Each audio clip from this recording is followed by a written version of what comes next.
அனைவருக்கும் வணக்கம். TNPSC group 4 2024 certificate upload பண்ணுறதுல இருக்கக்கூடிய சில சந்தேகங்களை டிஎன்பிஎஸ்சி நிவர்த்தி பண்ணியிருக்காங்க. அது என்னென்ன அப்படின்றத பார்ப்போம். கண்டினியூஸாக டிஎன்பிஎஸ்சி தரப்பில் சில அப்டேட் விட்டுருக்காங்க. நம்மளும் அந்த அப்டேட்லாம் எடுத்து சொல்லிகிட்டு இருக்கோம். அதோட தொடர்ச்சியாக இன்னும் ஒரு சில அப்டேட் நம்ம இங்கே பார்க்க போகிறோம். நிறைய பேர் முக்கியமாக கேட்டுட்டு இருக்கக்கூடிய சில டவுட்ஸ்லாம் அதில் பார்த்துடலாம். ஓகேங்களா? ஸோ வீடியோ லைக் பண்ணுங்கள், சப்ஸ்கிரைப் பண்ணுங்கள். நிறைய பேர் சப்ஸ்கிரைப் பண்ணாமல் பார்த்துருக்கீங்க. சப்ஸ்கிரைப் பண்ணால் தான் நான் போடுற வீடியோ உங்களுக்கு கரெக்டாக ரீச் ஆகும். இல்லை அப்படின்னா உங்களுக்கு ரீச் ஆகாது. நீங்கள் வீடியோ தேடிக்கிட்டே இருப்பீங்க. அடுத்தடுத்து நான் போடக்கூடிய வீடியோலாம் தேடுவீங்க. ஸோ அதனால் சப்ஸ்கிரைப் பண்ணி வச்சுக்கோங்க. ஸோ பாருங்கள், ஒருங்கிணைந்த குடிமை பணிகள் தேர்வு 4 சான்றிதழ் சரிபார்ப்பு. இணையவழி விண்ணப்பத்தின் போது தற்காலிக தட்டச்சு சான்றிதழ் மூலம் விண்ணப்பித்த தேர்வர்கள், அதாவது ப்ரொவிஷ்னல் வச்சு சர்டிஃபிகேட்டுன்னு சொல்லுவாங்க, டிஜிட்டல் சர்டிஃபிகேட்டுன்னு சொல்லுவாங்க. அதுக்கப்புறம் பார்த்திங்கன்னா ப்ரொவிஷ்னல்னு சொல்லலாம். சான்றிதழ் சரிபார்ப்பிற்கு தற்காலிக தட்டச்சு சான்றிதழ் மற்றும் இறுதியாக பெறப்பட்ட தட்டச்சு சான்றிதழ் ஆகிய இரண்டையும் பதிவேற்றம் செய்ய வேண்டுமா?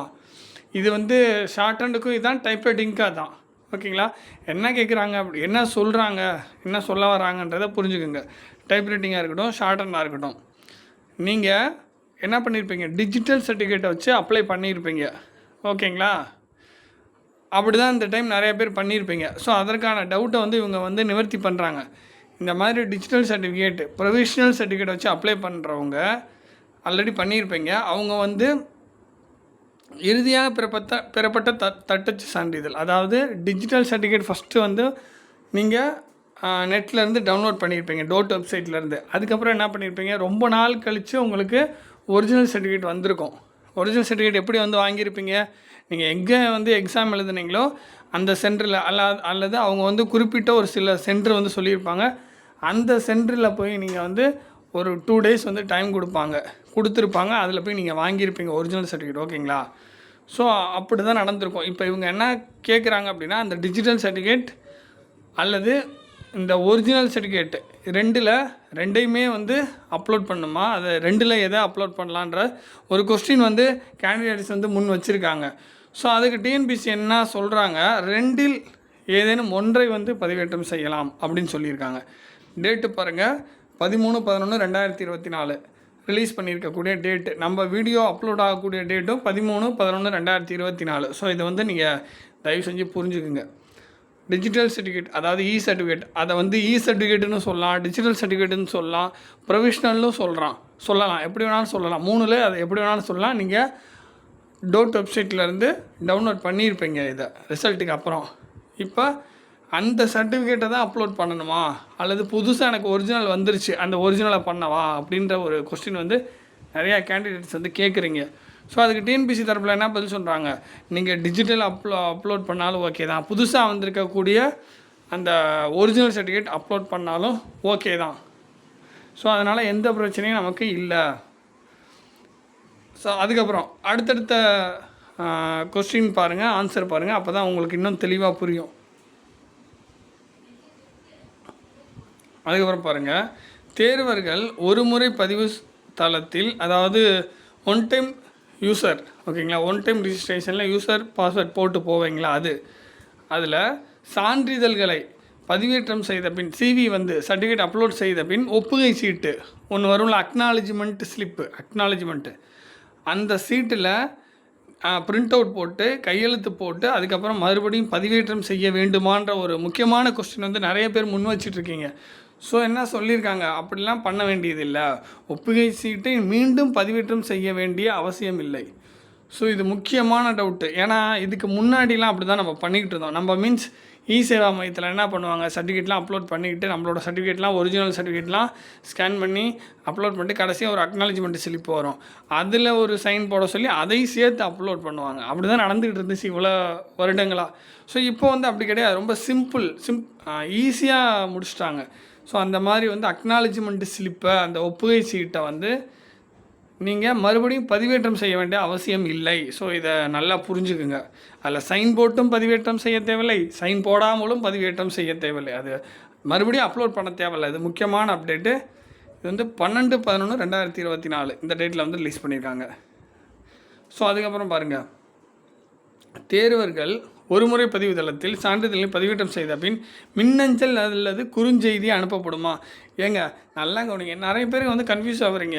நீங்கள் அப்லோட் பண்ணிக்கிட்டீங்க, இதுக்கப்புறம் மின்னஞ்சல் அல்லது குறுஞ்செய்தி அனுப்பப்படுமான்னு நீங்கள் வந்து கொஸ்டின் நிறைய பேர் ரைஸ் பண்ணிக்கிட்டே இருக்கீங்க. இங்கே பாருங்கள், அதுக்கு அவங்க என்ன சொல்கிறாங்க அப்படின்னா, அதாவது சர்டிஃபிகேட்லாம் அப்லோட் பண்ணதுக்கப்புறம் ஒப்புகை சீட்டு இருக்குது பார்த்தீங்களா, அதை வந்து நீங்கள் வந்து டவுன்லோட் பண்ணிக்கலாம், பிரிண்ட் அவுட் போட்டுக்கலாம், அவ்வளோதான். புரியுதுங்களா? அதுக்கப்புறம் பாருங்கள், சான்றிதழ்கள் பதிவேற்றம் செய்த பின் மின்னஞ்சல் அல்லது குறுஞ்செய்தி அனுப்பப்பட மாட்டாது. ஸோ தெளிவாக சொல்லிட்டாங்க. நீங்கள் வந்து சர்டிஃபிகேட் வந்து அப்லோட் பண்ணலாம், அப்லோட் பண்ணதுக்கப்புறம் அக்னாலஜ்மெண்ட் ஸ்லிப் வரும், அதை நீங்கள் வந்து பிரிண்ட் அவுட் போட்டு வச்சுக்கலாம், அல்லது ஒரு ஸ்க்ரீன்ஷாட் எடுத்து வச்சுக்கலாம், டவுன்லோட் பண்ணி வச்சுக்கலாம். ஸோ ஏதோ ஒரு வகையில் டவுன்லோட் பண்ணி வைக்கிறீங்களோ இல்லை ஸ்க்ரீன்ஷாட் எடுத்து வச்சிங்களோ, பின்வரும் நாட்களில் நீங்கள் அதை பிரிண்ட் அவுட் போட்டுக்கலாம். ஸோ அதை தான் சொல்கிறாங்க, அதை நீங்கள் வச்சுக்கோங்க. அவங்க வந்து அதை முக்கியம்னு சொல்லலை, நல்லா புரிஞ்சுக்கோங்க. அதை நீங்கள் வந்து டவுன்லோட் பண்ணி வச்சுக்கோங்க, பிரிண்ட் அவுட் போட்டு வச்சுங்க, அது உங்களோட விருப்பம். ஆனால் இதெல்லாம் நீங்கள் சர்டிஃபிகேட்லாம் அப்லோட் பண்ணிங்கன்னா அதுக்கு வந்து ஒரு எஸ்எம்எஸோ அல்லது இமெயிலோ அவங்க தரப்புலேருந்து, டிஎன்பிஎஸ்சி தரப்புலேருந்து கேண்டிடேட்ஸ்க்கு பண்ண மாட்டாங்க. இது வந்திருக்கக்கூடிய அப்டேட்டு 12 நவம்பர் 2024. அதுக்கப்புறம் பாருங்கள், ஸோ இந்த சிஓஏ இதை பற்றி நிறைய பேர் டவுட் கேட்டிருந்தீங்க. இங்கே பாருங்கள், ஃபஸ்ட்டு ஒரு விஷயம் சொல்கிறீங்க, சிஓஏ நீங்கள் முடிச்சிருந்தாலும் முடிக்கலனாலும் அதை பற்றி பிரச்சனை கிடையாது. சிஓஏக்கு தனியாக எந்த மார்க்கும் கிடையாது, அதனால் உங்களுக்கு முன்னாடிலாம் வைக்க மாட்டாங்க. அதே மாதிரி நல்லா வந்து கவனிங்க, இந்த சிஓஏ இருக்கிறதுனால தான் உங்களுக்கு பெனிஃபிட்லாம் இல்லை, ஓகேங்களா?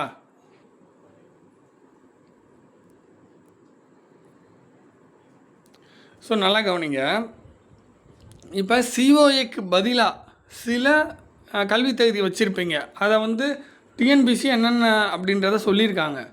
கணினி அறிவியல், அது கம்ப்யூட்டர் சயின்ஸ் அல்லது கணிப்பொறியியல், ஓகேங்களா? பிஇயில் கம்ப்யூட்டர் சயின்ஸ் இன்ஜினியரிங், அதை கூட நீங்கள் வச்சுக்கலாம்.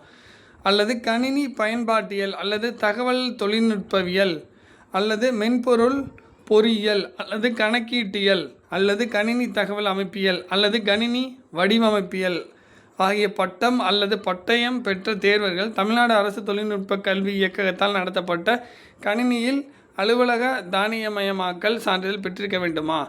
ஸோ இதெல்லாம் தமிழில் கொடுத்துருக்காங்க. அதெல்லாம் உங்களோட படிப்பு, உங்களுக்கு தான் தமிழில் என்னன்றது தெரியும். புரியுதுங்களா? என்ன சொல்ல வரேன்னு புரிஞ்சுக்குங்க. இப்போ கணினி அறிவியல் அப்படின்னா என்ன? பிஎஸ்சி கம்ப்யூட்டர் சயின்ஸ், அப்படி தானே? ஸோ கணிப்பொறி பொறியியல் அப்படின்னா என்ன? BE computer science engineering. So இந்த மாதிரி தானே? ஸோ அது மாதிரி அதுக்கப்புறம் கணினி பயன்பாட்டியல், தகவல் தொழில்நுட்பவியல், மென்பொருள் பொறியியல், கணக்கீட்டியல், கணினி தகவல் அமைப்பியல், கணினி வடிவமைப்பியல்.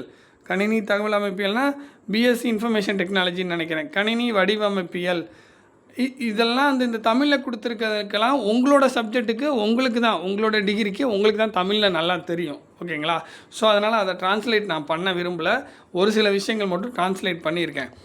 ஸோ இந்த கோர்ஸ்லாம் நீங்கள் முடிச்சிருக்கீங்க, இந்த டிகிரி இதெல்லாம் முடிச்சிருக்கீங்க அப்படின்னா நீங்கள் சிஓஏ முடிக்க தேவையில்லை அப்படின்றது தான் இவங்க கீழே வந்து சொல்கிறாங்க. பெற்றிருக்க வேண்டியதில்லை அப்படின்றாங்க. என்னன்னா இங்கே வந்து கணினி அறிவியல், கணினி பொறியியல், கணினி பயன்பாட்டியல், ஸோ இதெல்லாம் கொடுத்துட்டு, இந்த டிகிரியெல்லாம் கொடுத்துட்டு, இதில் பட்டம் அல்லது பட்டயம் பெற்ற தேர்வர்கள் தமிழ்நாடு அரசு தொழில்நுட்ப கல்வி இயக்ககத்தால் நடத்தப்பட்ட கணினியில் அலுவலக தானியமயமாக்கல், அதாவது சிஓஏ சர்டிஃபிகேட் பெற்றிருக்க வேண்டியதில்லைன்னு கொடுத்துட்டாங்க. ஸோ இதை நல்லா புரிஞ்சுக்கணும். திருப்பி வந்து நீங்கள் வந்து சார் இந்த இது முடிச்சிருக்கேன், நான் சிஓஏ படிக்கணுமா அப்படின்ற கொஸ்டின் வந்து ரைஸ் பண்ணக்கூடாது. ஏன்னா அது ரைஸ் பண்ணக்கூடாதுன்றதுக்கு தான் இவங்களே கொடுத்துட்டாங்க. ஸோ என்னென்ன டிகிரி இருந்தால் நீங்கள் வந்து சிஓஏ சர்டிஃபிகேட் அப்லோட் பண்ண தேவையில்ல, அதுக்கு பதிலாக இதை அப்லோட் பண்ணலாம் அப்படின்றத சொல்லிட்டாங்க. இன்னொரு விஷயம் தெரிஞ்சுக்கங்க, நீங்கள் அப்ளை பண்ணும்போது இதெல்லாம் பண்ணியிருக்கணும். இப்போ வந்து உங்களால் எதுவும் பண்ண முடியாது, புரியுதுங்களா? நீங்கள் சிஓஏக்கு பதிலாக ஏதாவது ஒரு கணினியில் ஏதோ ஒரு டிகிரி முடிச்சிருப்பீங்க. அப்படி முடிச்சிருக்கும் பட்சத்தில் அப்போ என்ன பண்ணியிருப்பீங்க, அதுக்கு பதிலாக அந்த சர்டிஃபிகேட்டை வந்து நீங்கள் அந்த டிகிரியை அங்கே அப்லோட் பண்ணியிருப்பீங்க, புரியுதுங்களா? ஸோ என்ன சொல்கிறாங்க, சிஓஏ சர்டிஃபிகேட், ஸோ இந்த இதில் ஏதோ ஒன்றில் முடிச்சிருக்கீங்க, ஆனால் சிஓஏ முடிக்கல அப்படின்னா நீங்கள் இந்த டிகிரியில் ஏதோ ஒரு டிகிரியை வந்து நீங்கள் என்ன பண்ணிக்கலாம், அப்லோட் பண்ணியிருக்கலாம். அந்த சிஓஏ சர்டிஃபிகேட் வந்து நீங்கள் சிஓஏ முடிச்சிருக்க தேவையில்லை அப்படின்றாங்க. புரியுதுங்களா என்னான்ட்டு? ஸோ திருப்பியும் மறுபடியும் சொல்கிறேன். சார் நான் வந்து பிஎஸ்சி கம்ப்யூட்டர் சயின்ஸ், சார் நான் பிஇ கம்ப்யூட்டர் சயின்ஸ் இன்ஜினியரிங் நான்லாம் முடிச்சிருக்கேன், நான் வந்து சிஓஏ படிக்கணுமான்னு மறுபடியும் கொஸ்டின் ரைஸ் பண்ணாதீங்க. அதுக்கு தான் இவங்க ஆன்சர் பண்ணிட்டாங்க. ஸோ அந்த மாதிரி டிகிரிலாம் உங்கள்கிட்ட இருந்துச்சுன்னா நீங்கள் சிஓஏ முடிக்க தேவையில்லைன்றது தான் இவங்க சொல்ல வராங்க. அதில் இதுவும் மீனிங் தான். அந்த மாதிரி முடிச்சிருந்தீங்கன்னா அந்த சர்டிஃபிகேட்டே போதுமானது, சிஓஏ உங்களுக்கு தேவையில்லைன்றாங்க. ஸோ அதுக்கப்புறம் பாருங்கள், சான்றிதழ் பதிவேற்றம் செய்ய கடைசி நாள் 21/11/2024. இதை எல்லாம் ஞாபகம் வச்சுக்கோங்க. 21/11/2024. இவங்க 13/11/2024 ரிலீஸ் பண்ணியிருக்காங்க. இந்த வீடியோ அப்லோட் ஆகிட்டு இருக்கக்கூடிய இந்த நாள் தான். ஸோ 13 நவம்பர் 2024 இந்த டேட்டில் இந்த அப்டேட் கொடுத்துருக்காங்க. ஸோ இது ஆல்ரெடி தெரிஞ்சது தான், இருந்தாலும் அப்டேட் கொடுக்குறாங்க. 21 நவம்பர் 2024. ஸோ இடையில கிட்டத்தட்ட ஒரு 9 நாட்கள் தான் இருக்குது. ஓகேங்களா, 9 நாள் மட்டும்தான் இருக்குது. இந்த 9 நாளில் நீங்கள் சர்டிஃபிகேட்லாம் அப்லோட் பண்ணிடுங்க. ஸோ அதுக்கு மேலே டைம் எக்ஸ்டெண்ட் பண்ண மாட்டாங்க. ஓகேங்களா. அப்புறம் அவங்க என்ன சொல்கிறாங்க, கடைசி நாள் வரைக்கும் காத்திருக்காமல் சான்றிதழ்களை உடனே பதிவேற்றம் செய்யுமாறு கேட்டுக்கொள்ளப்படுகிறார்கள். கடைசியில் பார்த்துக்கலாம் அப்படின்னு நீங்கள் நினைக்க வேணாம். சர்டிஃபிகேட் எல்லாம் ஓகேவாக இருந்துச்சுன்னா டக்குன்னு வந்து அப்லோட் பண்ணிடுங்க. ஓகே இல்லை அப்படின்னா ஓரிரு நாட்களில் சரி பண்ணி டக்குன்னு அப்லோட் பண்ணுறதுக்கு ட்ரை பண்ணுங்கள். கடைசி நேரம் வரைக்கும் நீங்கள் வச்சுருந்தீங்கன்னா அப்போ சர்வர் வந்து டவுன் ஆகும். ஓகேங்களா, அப்படி டவுன் ஆகுறப்ப நம்மளால் அப்லோட் பண்ண முடியாமல் போயிடும். அதனால் முன்னாடியே அதை முடிச்சு வச்சுக்கோங்க. இன்னும் 9 நாள் இருக்குது. இன்னும் ஒரு 2-3 நாளில் முடிச்சுக்கிட்டிங்கன்னா உங்களுக்கு ஈஸியாக இருக்கும்.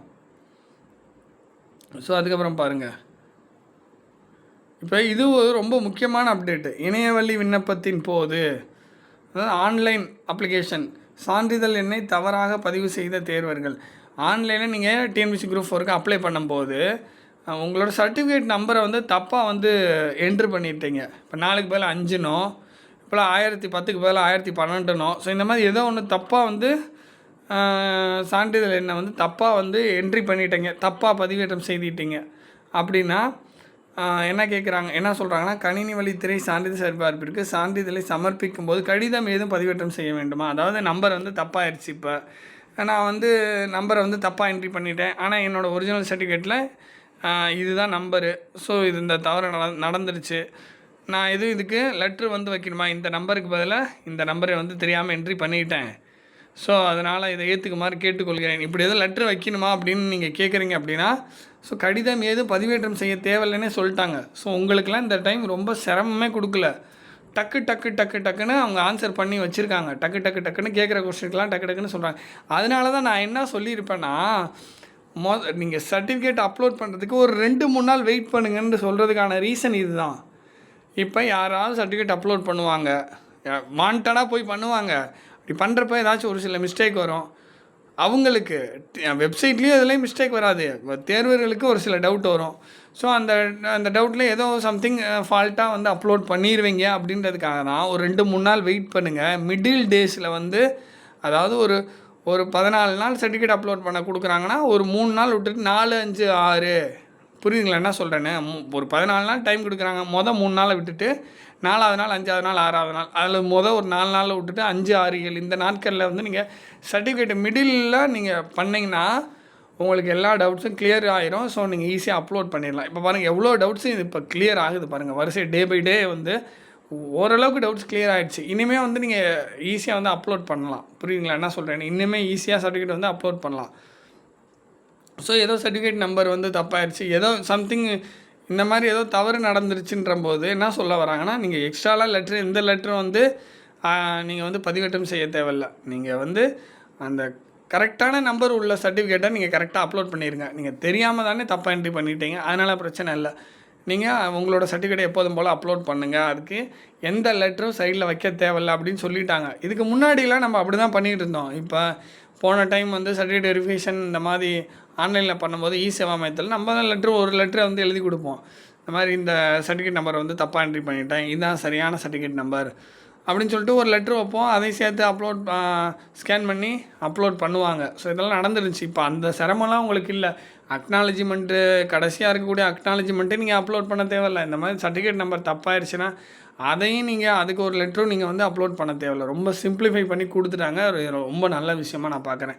ஸோ இந்த இடத்துல உங்களுக்கு என்ன டவுட் வரும்? சார் நீங்கள் நான் லெட்டரை வச்சு அப்லோட் பண்ணிட்டேன், ஏதாவது பிரச்சனையா அப்படின்னு பக்குன்னு இருக்கக்கூடாது. இதெல்லாம் ஒரு பிரச்சனையும் இல்லை. லெட்ரு நீங்கள் வச்சாலும் வைக்கலனாலும் பிரச்சனை இல்லை. ஆனால் இவங்க இப்போ வந்து வெளிப்படையாக சொல்லிட்டாங்க லெட்ரு வைக்க தேவையில்லைன்னு. ஆனால் வச்சுட்டேன் சார், என்ன சார் பண்ணுறது? அதெல்லாம் ஒரு பிரச்சனையும் இல்லை. இதுக்கெல்லாம் பயந்துக்கிட்டு இருந்தால் நம்ம வேலையே பார்க்க முடியாது. புரியுதுங்களா? இது ஒரு சிக்கலே கிடையாது. அவங்க வைக்க தேவையில்லைன்ட்டாங்க, அதுக்கு மேலே வச்சுட்டீங்க என்ன, அதனால ஒன்றும் இல்லை. ஸோ அடுத்து இங்கே பாருங்களேன், இப்போ கணினி வழித்திரை சான்றிதழ்னா ஆன்லைனில் நீங்கள் சர்டிஃபிகேட் அப்லோட் பண்ணுறதா அவங்க தமிழில் அப்படி சொல்கிறாங்க. தற்காலிகமாக அனுமதிக்கப்பட்ட தேர்வுகள், அதாவது சிவி ரிஜிஸ்டர் நம்பர் உங்களுக்கு வந்திருக்கும்ல, அதை தான் அவங்க சொல்கிறாங்க. சிவி ரிஜிஸ்டர் நம்பர் யாருக்கெல்லாம் அந்த ரிஜிஸ்டர் நம்பர் யாருக்கெல்லாம் வந்திருக்கோ அவங்க தான் சர்டிஃபிகேட் அப்லோட் பண்ண போகிறீங்க. அதை தான் வரிசையாக அப்படி தமிழில் அவங்க தெளிவாக சொல்லிக்கிட்டு இருக்காங்க. அவ்வளோதான், வேறு ஒன்றும் இல்லை. ஓட்டுநர் உரிமம், கண் பார்வை தகுதி சான்றிதழ், வாகன தொழில்நுட்ப செயல்பாடுகள் குறித்த அடிப்படை அறிவு தொடர்பான சுய உறுதிமொழி, செல்ஃப் டிக்ளேர் ஆகியவற்றை பதிவேற்றம் செய்ய வேண்டுமா? அனைவரும் பதிவேற்றம் செய்ய வேண்டுமா அப்படின்னு சில தேர்வுகள் வந்து சில கேண்டிடேட்ஸ் வந்து டிஎன்பிசிகிட்ட கேட்டிருக்காங்க. அதுக்கு அவங்க என்ன சொல்கிறாங்க அப்படின்னா,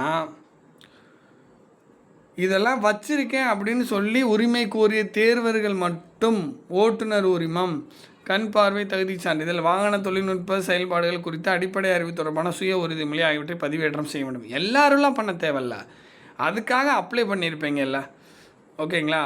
அதுக்காகவும் சேர்த்து அப்ளை பண்ணியிருக்கவங்க அதெல்லாம் அப்லோட் பண்ணுங்கன்றாங்க. அதே மாதிரி முந்தின ஒரு 2-3 வீடியோக்கு முன்னாடி பார்த்தோம், இந்த மாதிரி கண்டிப்பாக இதை வந்து அப்லோட் பண்ணி தான் ஆகணுமா அப்படின்ற கேள்விக்கு, சப்போஸ் இதில் ஏதாவது அப்லோட் பண்ணாமல் விட்டீங்க அப்படின்னா என்ன சொல்லுவாங்க, எந்த இது அப்லோட் பண்ணாமல் விட்டிங்கன்னா அந்த போஸ்ட்டுக்கு நீங்கள் எலிஜிபிள் இல்லை, மீதி இருக்க போஸ்ட்டுக்கு எலிஜிபிள்ன்றதை சொல்லிட்டாங்க. சப்போஸ் நீங்கள் வந்து ஓட்டுநர் உரிமம், அதுக்கப்புறம் பாருங்கள் கனரக வாகனங்கள் இயக்குவதில் 3 ஆண்டிற்கு குறைவில்லாத காலம் பணி முடித்ததற்கான அனுபவ சான்றிதழ், முதல் உதவி சான்றிதழ்.